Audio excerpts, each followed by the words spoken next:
I was brought up and raised in the Baptist church. I attended church all my life, probably until I was in my late teens, and then probably in my arrogant youth thought I knew everything and I had everything under control, and kind of slowly just didn't make it a priority to be at church. There are certain things that bring you back to it, but you know, we traveled a lot. We lived in foreign countries. Sometimes it was difficult to, to attend church. But that really wasn't the reason. Those were probably just really good excuses that I didn't make it a priority in my life. And I was offered a job in 1996 working for an individual in her home as a personal assistant.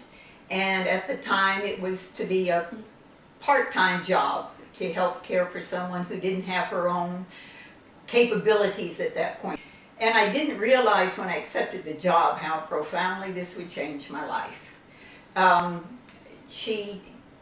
The individual we were working for kind of declined in stages, and it turned out that she needed 24-hour care 7 days a week.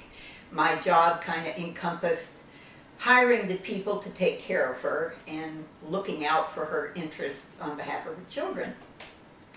And I hired one young woman, and as we had another loss in another caregiver, she said that her sister-in-law was available. Would I like to interview her? So I brought her over, and I thought, my, what a character.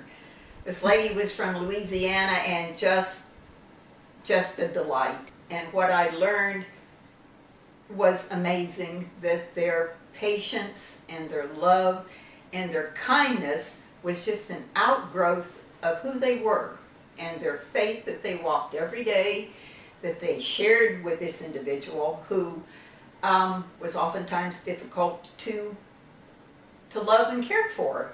And the more we worked together, the closer we became, and we went through crisis there, both in the health.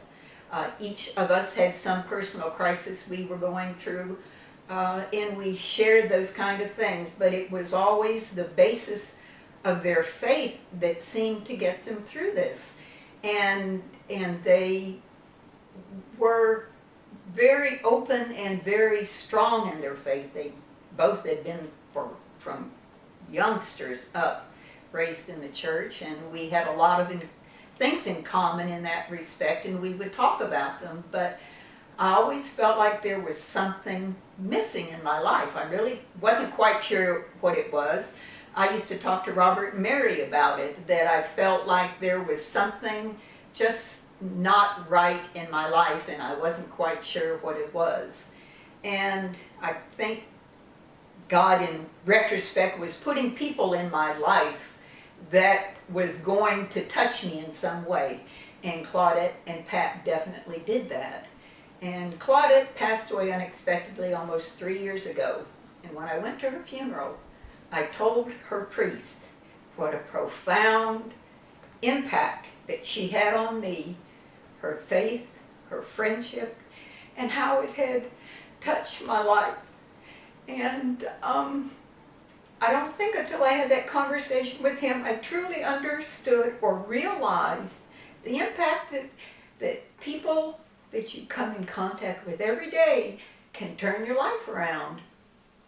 So I started attending church, and just through the perseverance of Kay and friends and people at our church who were so kind and so gracious and friendly to me, that I felt that I had found a home.